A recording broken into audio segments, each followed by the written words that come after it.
We're going to be looking today at the Gospel of John. This is a book that is rich with friendship and betrayal, with light and darkness, with life and light. In the opening chapter of the book, the author of John introduces the lead character with these words. The Word became flesh and dwelt among us.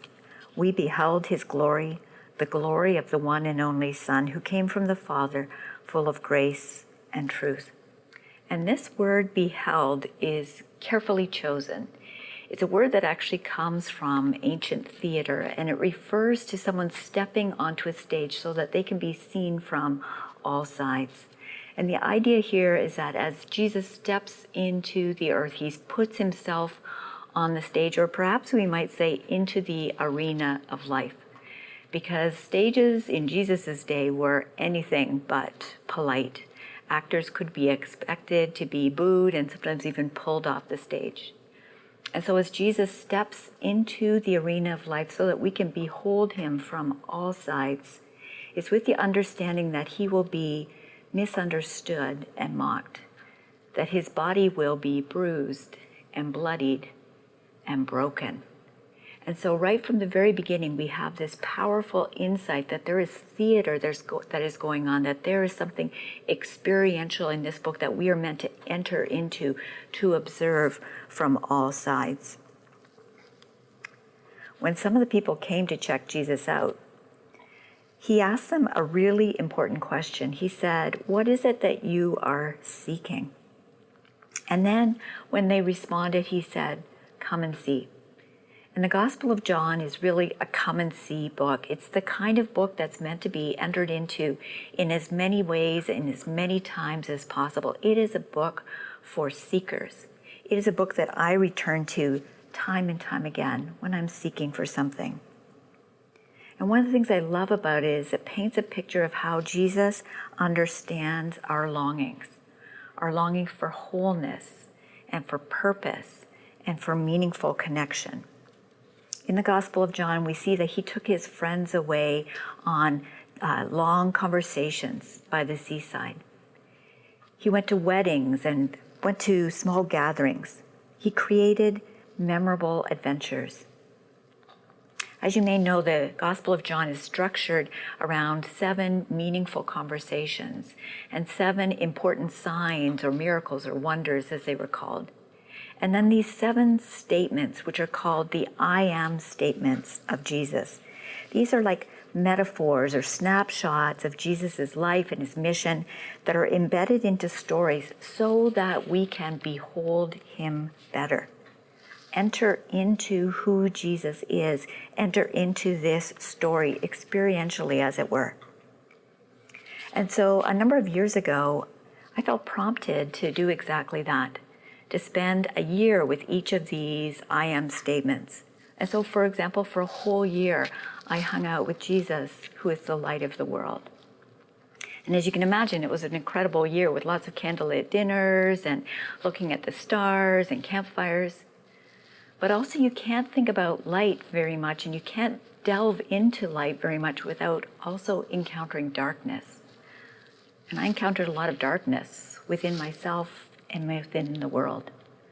And so that year, like each of the 7 years as I spent time in each of the I ams of Jesus, became times of both incredible joy and insight, and also depth and perspective and some soul searching. And they were really significant years for me. And during that season, my goal was really to try to come as close as possible to Jesus, to seek him out, to follow in his footsteps. And so as you come this morning, or as you come to this passage today, what is it that you are looking for? Intimacy? Identity, maybe? Meaning? Courage? Freedom? Healing? Perhaps you're looking for God. Perhaps you're looking for yourself. And I would just like to invite each of us to bring whatever it is that we are longing for, whatever it is that we are seeking with us into this quest as together we enter into this 7-act play that Jesus calls I Am. Those two words, I am, are incredibly important. In Hebrew, they form the name that God gave when crafting a covenant with humanity. A name that is so infused with life that it can only be spoken with what's sometimes known as breath sounds, Yahweh, and yet was so mysterious and sacred that for thousands of years the people of God wouldn't dare to breathe that name aloud. It is a name so complex that scholars still struggle to figure out what it means, and yet so simple that a young child would use those words countless times throughout the day. I am hungry. I am thirsty. I am lonely. I am here. But even as I say those words aloud, I realize that they are not as simple as they might sound, are they? There's something powerful about those words, I am. It's a name that means I am who I am, I will be who I will be. I am self-existent, yet ever present among you and desiring relationship with you. John is making sure that we understand that the same God who traveled with the Israelites through the wilderness and dwelt with them in the Old Testament tent of meeting, this same promise-keeping, culture-shaping, transcendent, yet God-dwelling with us, I am, is now tenting amongst them again, this time made visible through Jesus. Unlike the other gospel accounts, as you may know, the Gospel of John doesn't actually start with the birth of Jesus in Bethlehem. But the whole book, the whole story, could hardly be more saturated with incarnation, with Christmas, God with us-ness. I anticipated that my first year with Jesus I Am, which is Jesus' I am the bread of life, John chapter 6, would be amazing. Baking bread and pretzels and buns and visiting bake shops with friends, and there was a lot of that. But to experience bread is also to be stretched and sometimes to be pummeled. It is to reflect on the deep hungers that I had hidden under layers of busyness, and the deep hungers and the real hungers of the world around me. Bread. Even in our gluten-conscious world today, it's difficult to think of anything more central to the comfort of hungry people. And few things share such a lengthy history. Bedouins in desert wastelands, Vikings in longboats, royalty in castles, revolutionaries in the streets, prisoners in jail, artists in drafty lofts, and business people in Manhattan skyscrapers. Children in war-torn countries, all have longed for, have sought for, and lovingly eaten bread. While our cravings may appear to be diverse, at their core, I believe that our greatest desires are to be full, to be loved, to know and to be known, to be part of something that is important and is bigger than ourselves. And perhaps it is because these are so important to us that we both run towards them and flee from these very things. And so again, I wonder, what is it that you hunger for? Jesus speaks to us from the pages of John's Gospel, and he invites us to a table that is wide. Some form of bread is found in almost every culture, and the importance of bread to early societies could hardly be overestimated. There's evidence of bread ovens dating back at least 8,000 years. Economies rose and fell with the price of bread. In early Babylon, corn served as a basic unit for weight, and cereal was used for money in places of commerce. From the very earliest time, the words for bread and the word for food were almost synonymous. But in some cultures, for example, in ancient Morocco, the word for bread was the same word as life. Bread was integral to life. Roman rulers referred to bread and circuses, the two things that they thought that the populace needed in order to keep them healthy and happy and quiet. I grew up in a family whose language was peppered with the language of bread. Expressions like the greatest thing since sliced bread, or it's important to know which side of the bread is buttered, or the daily ground. My dad made sure that we knew that to loaf around meant that we were lazy, but that those who were breadwinners were those who worked hard. Recently, both my husband and I lost our jobs. And moving to find work, we found ourselves in one of the bread baskets of the world. We arrived in the fall to fields that were ripe onto harvest, and combines that drove in unison across these vast expanses of wheat and oats, as grain elevators filled trainloads of produce headed east and west to feed the nations. And then winter set in. Now, I thought I was used to winter, living as we had on the edge of the north in Ontario. But this was a cold that hurled itself at you. Just when we thought we could take no more, the weather turned. The fields greened again into seas of shimmering color. Soon they were ready for harvest.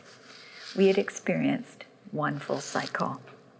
And that's when I had the chance to go gleaning, gathering sheaves of wheat to make a wreath along the edges of a field after the harvesters have gone through. And it was amazing. It was fun for about 6 or 7 minutes. And then I began to experience just what hard work it is in the beating sun to gather a few grains of wheat left behind by the farmers.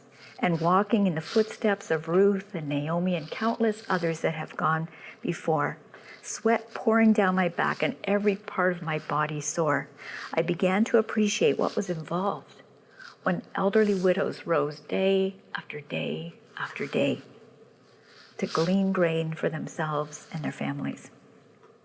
I began to reflect on how generous and faith-filled it was for the farmers to leave a little bit of extra in the corners and along the edges so that the poor would have something to eat.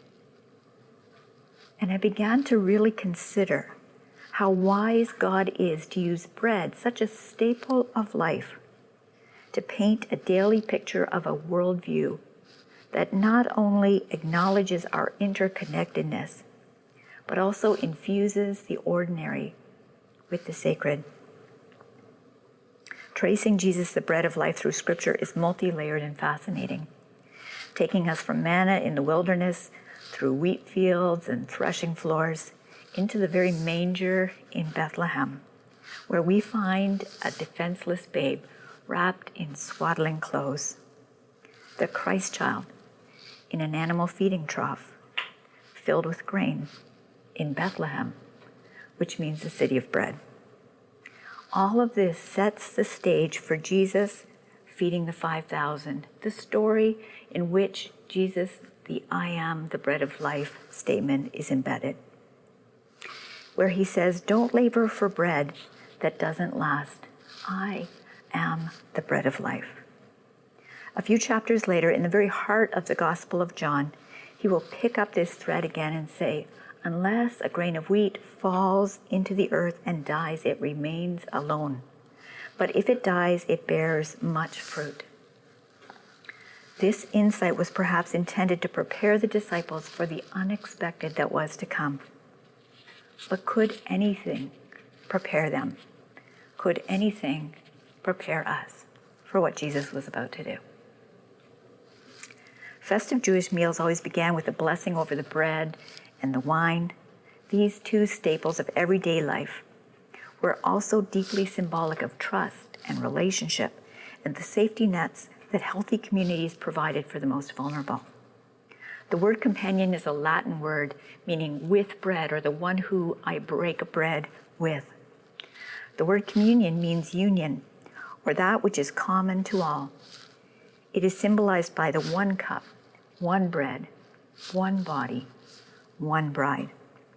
Communion proclaims that God is not distant, but rather someone who has joined us on our path, who has become our companion.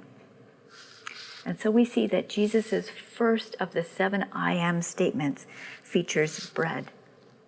Turns out that his last talks about vineyards and wine, bread and wine, bookends of the I ams, staples of ancient life, sacred symbols at the Father's table, ancient tradition and future eschatology, our physical need for sustenance, our soul's need for salvation and companionship.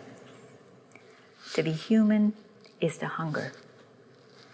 So I ask us again, what is it that you are craving? For Jesus invites us to the table. Jan Richardson, one of my favorite authors, has written a beautiful poem, and I'd love to read just a short excerpt from it here. The poem is called, "And the Table Will Be Wide." And the table will be wide, and the welcome will be wide, and the arms will open wide to gather us in, and our hearts will open wide to receive. Now I know that it can take courage to come. It can take courage to open wide. It can take courage to receive. As Father Peter John Cameron writes, the Lord's 40-day fast in the desert taught him firsthand that to be human means being hunger, being thirst. Every time we break the bread, we enact something very significant. Now fast forward several centuries later to Old Anglo-Saxon times. The word Lord comes from the word loaf, ward, and the word lady comes from the word loaf kneader, the one who kneads the bread, the one whose servants produced what her husband was responsible for distributing. Well, this language came a long time after Jesus. There's something I think really interesting in this story, because in medieval times in England, as you may know, there was a clan culture of loyalty. The loaf ward and the loaf kneader pledged allegiance to their people. They pledged to provide food, to provide for them. And in exchange, the people pledged their allegiance. As they knelt before their Lord, they were in effect saying, the things that matter to you will matter to me. I will obey you. I will follow you. If necessary, I will give my life for you. And it was this reciprocal relationship of provision and protection that mirrors the Old Testament covenant language that we've been referring to. Recall that the covenant name of God is Yahweh, Lord, Jehovah, the highly relational name God gave when he promised that he would be Israel's God and they would be his people. It speaks of deep and timeless loyalty and allegiance.